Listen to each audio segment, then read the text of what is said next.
Como vai? Tudo bem? Meu nome é Martoni, seja bem-vinda, seja bem-vindo.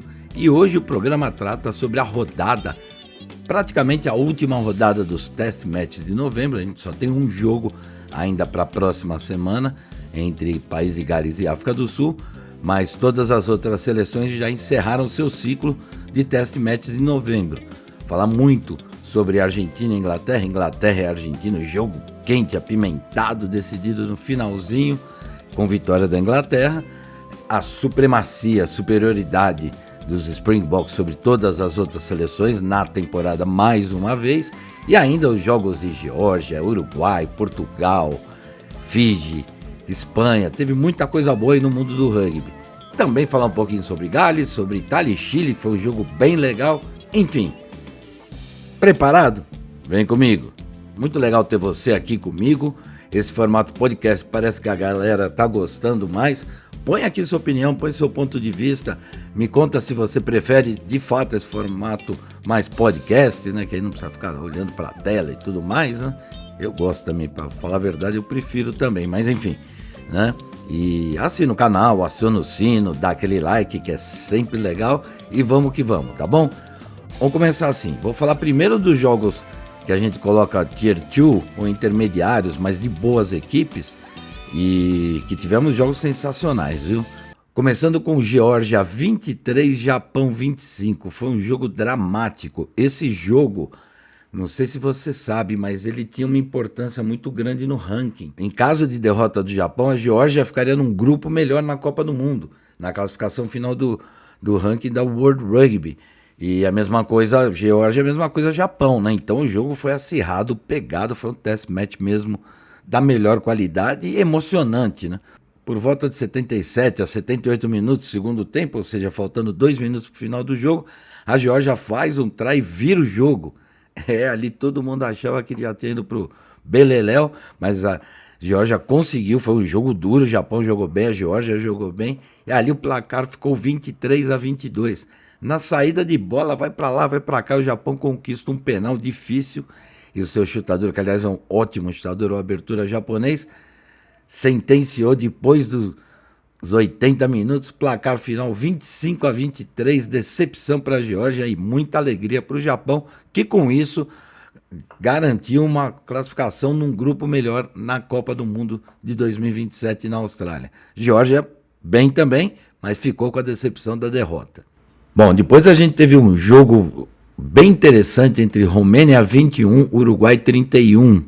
Foi um jogo em que o Uruguai em nenhum momento sentiu ameaçado a sua vitória, viu? O placar estava mais dilatado, aí no final a Romênia até deu uma diminuída, mas enfim. O Uruguai do Rodolfo Ambrosio foi muito bem agora em novembro nesses jogos test match. Algumas boas vitórias, enfim. O Uruguai, repito, está num caminho muito sólido, visando a Copa do Mundo. Já a Romênia é aquela lá, né? A Romênia já teve momentos melhores, não vive um grande momento não, a equipe lá de Bucareste. Placar final, Romênia 21, Uruguai 31. Bom, depois a gente teve um jogo legal lá na cidade de Coimbra, no estádio municipal, onde Portugal bateu o Canadá 33-27, mas foi um jogo parelho, viu? Foi um jogo equilibrado, as duas equipes com ótimos chutadores, mas muito jogo de base, muita determinação ali no jogo de defesa, enfim, um ou outro trai para cada lado, mas assim, no finalzinho que Portugal conseguiu manter uma liderança, abriu um pouco mais, depois o Canadá diminuiu com o penal, e foi 33-27 até o final do jogo, com o Canadá ainda tentando, quem sabe, na última bola, reverter o quadro, fazer um try, converter, enfim, mas acabou dando Portugal. As duas equipes têm muito a melhorar visando a Copa do Mundo. Inegavelmente o Canadá melhorou muito. Dos anos anteriores, nas últimas Copas em que não chegou, já está nesta Copa do Mundo e aos poucos vai retomando o seu bom rugby. Portugal já teve dias melhores, ainda tenta se encontrar também. Pois a gente teve um jogo estranho, onde Fiji não jogou bem, venceu a Espanha 33-41 lá em Málaga, foi o placar final para Fiji, mas vou te falar, não foi um jogo muito bom não, viu? É difícil a gente não ver um jogo assim, de rugby legal, até teve muito ponto, até por esse lado foi até interessante, mas assim, tecnicamente Fiji deixou muito a desejar, usou o time alternativo e a Espanha brava, né? Uma equipe emergente no mundo do rugby, acabou fazendo um bom jogo, não conquistou a vitória, mostrou serviço para sua galera. Depois a gente teve um jogo Albânia 57, Grécia 0. O jogo foi lá na Albânia, só a título de nota, tá? Em outro jogo a título de nota, a Bélgica 23, Alemanha 0. O jogo foi lá na Alemanha. Para completar, Itália 34, Chile 19. Foi um jogo legal, viu? A equipe do Gonçalo Quesada, a equipe italiana, foi para cima do Chile, mas o Chile defendeu bem, jogou muito bem, jogou com muita dignidade, as diferenças eram enormes. O placar final 34-19. O jogo foi lá no Luigi Ferraris, lá em Gênova. Foi um jogo interessante. A Itália é muito superior, mas o Chile mostra que está num caminho excelente. O Lamoine faz um trabalho realmente muito bom na equipe chilena e muito legal ver uma equipe sul-americana como o Chile jogando com uma potência como a Itália, né? Bom, País de Gales 26, Nova Zelândia 52. Foi um jogo interessante no primeiro tempo. O jogo lá no Principality Stadium em Gales, lá em Cardiff, é sempre legal, né? É muita emoção, é muita tradição, mas fica aí, né? Porque dentro do campo, de fato, a equipe galesa está tentando se recompor. Agora com o Steve Tandy, tem um trabalho longo pela frente e pouco tempo para a Copa do Mundo. O Gales normalmente vai bem em Copas do Mundo, tem bons jogadores, mas falta a profundidade do elenco, falta muita coisa, né? É apenas o início do trabalho do treinador, depois de muitos anos ruins de País de Gales, né? E a Nova Zelândia alternou muitos jogadores, o D-Mac jogou de abertura, o Will Jordan foi para a ponta, depois do segundo tempo veio o Steve Reese, que não havia jogado praticamente, o Rico Ioane também não havia jogado, o Lester Fainga'anuku foi um dos principais jogadores, o Wallace Sititi jogou muito bem, o Fabian Holland, que inclusive foi eleito o melhor calouro da temporada no World Rugby, com totais méritos, também jogou bem. Foi um jogo em que o segundo tempo a Nova Zelândia mostrou muita diferença com o impacto que veio do banco de reservas, e País de Gales, além das dificuldades, tem várias contusões, isso acabou complicando. O placar foi final, foi justo, 26-52, mostrando a superioridade da equipe neozelandesa. A gente teve a Batalha de Dublin, no Aviva Stadium, na Irlanda, Irlanda 13, África do Sul, os Springboks 24. Que jogo complicado, hein? O Matthew Carley, árbitro da partida, distribuiu, ele abriu o bolso para cartão amarelo e vermelho e saiu mandando ver para cima de todo mundo. Muitas ele tinha razão, outros, esse regulamento atual do sistema de infrações da World Rugby aí precisa ser um pouco apurado, ainda está complicando a vida dos juízes. Muitos juízes se apoiam no TMO, aí o TMO vem com aquele slow motion para revelância, e slow motion você ata até pelo em ovo, cara, é impossível.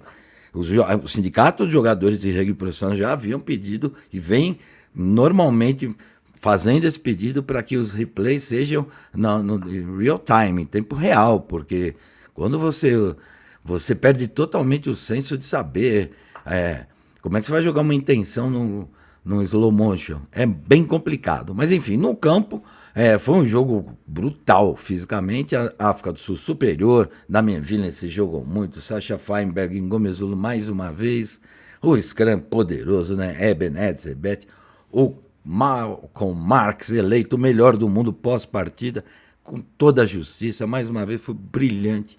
Mais uma vez, fez um daqueles jogos, você olha, fala o melhor hooker do mundo disparado, e jogou contra um oponente de muita qualidade, que é o Dan Sheehan.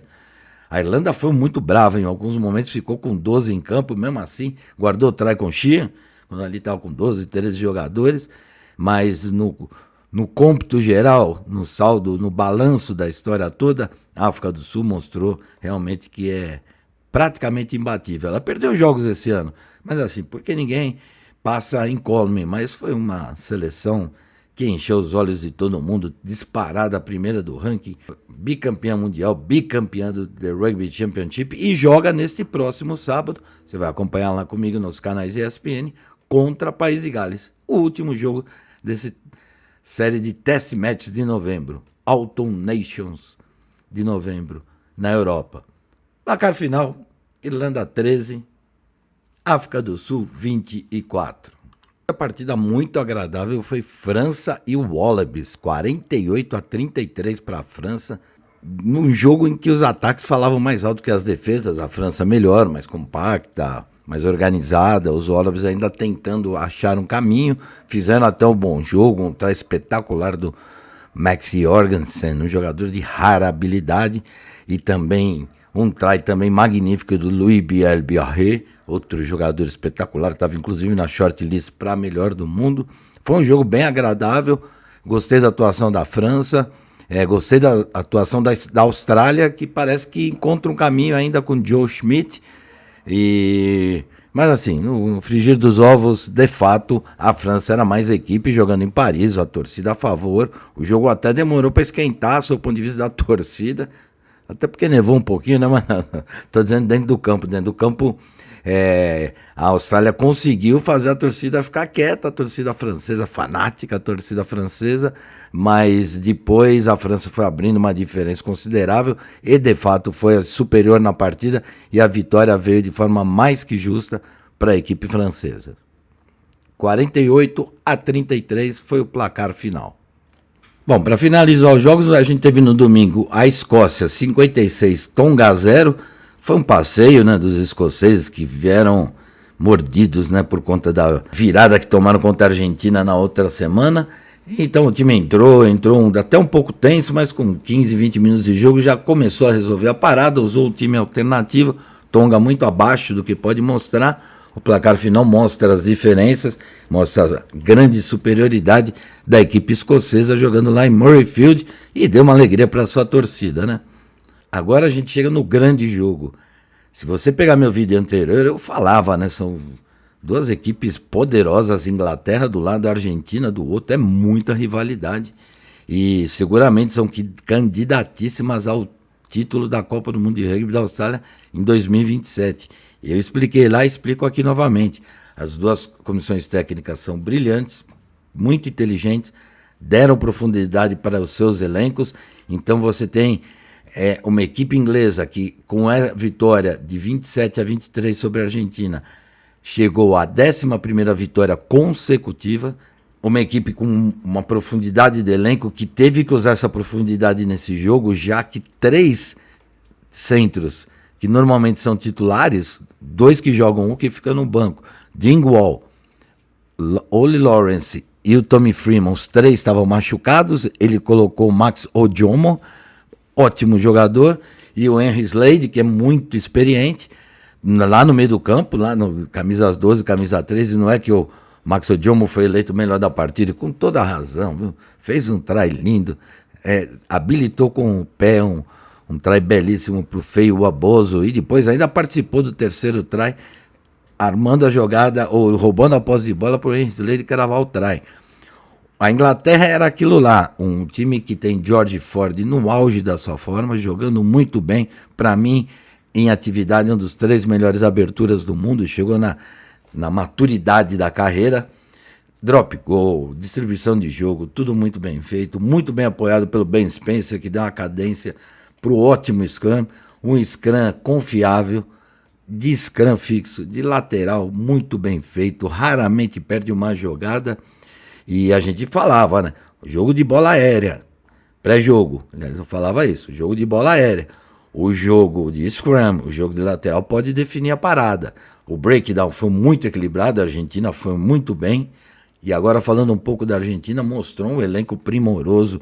Esse Justo Picardo, que entrou de primeiro centro no lugar do Santi Chocobares. Você vê uma baixa sensível, importantíssima da equipe argentina, não pôde jogar.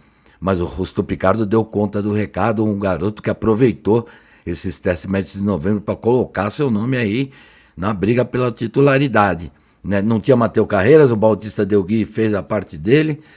E a Argentina mostrou muita gente boa, mas muita gente. O Marcos Kremer numa forma estupenda, o Pablo Matera, quando vem do banco, entra muito bem. Joaquim Oviedo veio do banco, entrou muito bem. O Santi Carreiras, para mim, é o melhor jogador da Argentina faz muito tempo. Ele é elétrico, ele arrisca tudo.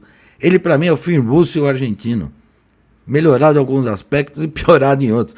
Mas assim, é um jogador genial. Eu adoro vê-lo jogar. Ele levou a Argentina para frente. A Argentina foi para cima da Inglaterra quando o jogo parecia 17-0, tipo, já era, mas nada.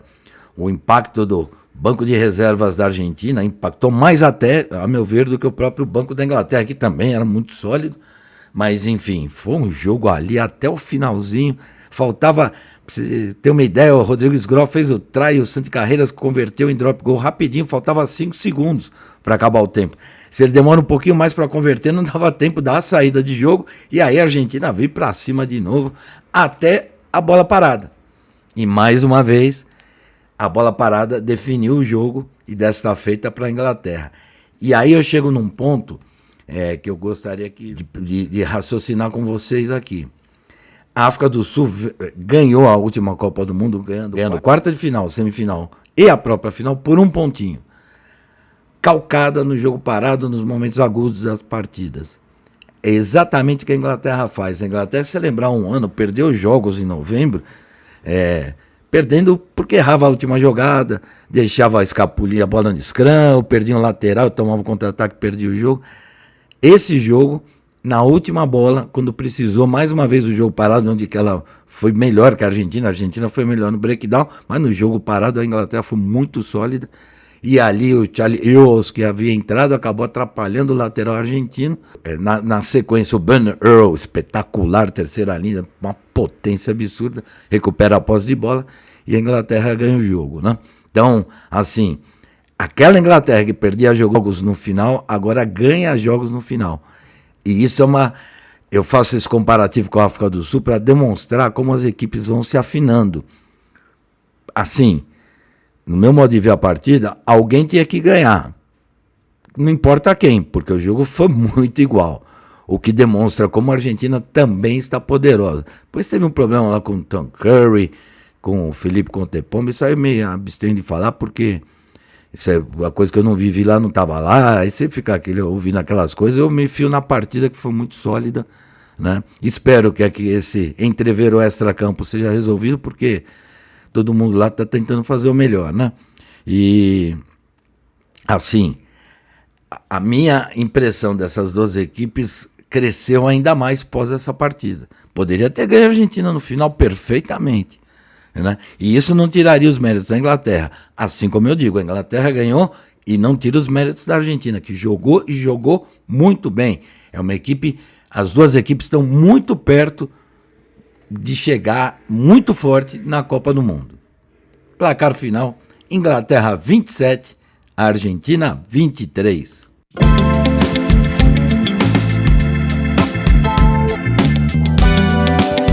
Bom, acho que é isso, né? Passamos basicamente aí a maioria ou a totalidade dos jogos que a gente teve nesse final de semana, começando até para Grécia, Albânia, Alemanha, Bélgica. É o rugby crescendo, né? Eu me impressiono quando eu vejo jogos como Itália e Chile, porque você vê uma equipe chilena, obviamente, né, que não tem nem próximo da estrutura. Se você pegar no YouTube aqui e ver, por exemplo, ou no Insta, você vê lá na Federação Chilena, na Federação Italiana, o pós-jogo com o Lamoine e o Quesada. O Lamoine fala isso, né? Fala, nossa, diferenças são imensas, meu. E é óbvio, e para quem conhece o rugby italiano, como eu conheço bastante, muitas vezes estou lá, tem um campeonato profissional de várias equipes muito sólidas, além da Benetton e do Zebre. O Chile não tem isso, tem apenas a equipe do Selknam jogando o Super Rugby Américas, que não é pouco, né? Mas é um orgulho ver o Chile jogar e jogar um grande jogo. Outra equipe que enche também os olhos é o Uruguai, jogando muito bem, falando da América do Sul, né? E como é legal você ver um jogo entre Geórgia e Japão. Esse jogo, se já tivesse ocorrido na Copa do Mundo, ou na próxima, é de arrancar suspiro, porque o jogo foi até o finalzinho ali, de bom nível. Equipes boas, equipes fortes. Embora o processo seja um pouco lento, mas a gente vê evolução. Eu vejo é óbvio que se a gente falar em Geórgia e Japão, não dá para comparar com os top 5, top 7 aí que tem no mundo, né? Que são sempre os candidatos para a Copa do Mundo. Mas as distâncias estão diminuindo. Vai demorar tempo? Vai demorar tempo, porque o rugby é um esporte de gerações. Você tem que construir gerações e internamente ser muito forte para poder isso dar certo.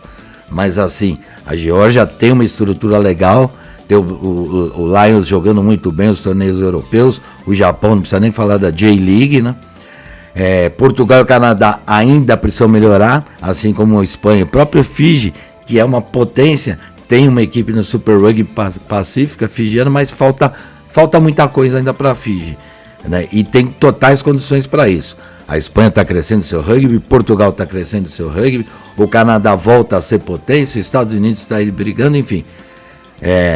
E a gente espera que no futuro breve o Brasil também esteja inserido nesses jogos, nesses modelos de evolução, que não passem só pelo alto rendimento, mas que foquem principalmente no rugby interno, para ele tornar-se forte, porque aí você tem no rugby interno forte, profissional, ou com algumas equipes profissionais e muitas equipes amadoras, você vai criar um modelo de muita gente praticando esporte, para aí sim você ter qualidade com quantidade.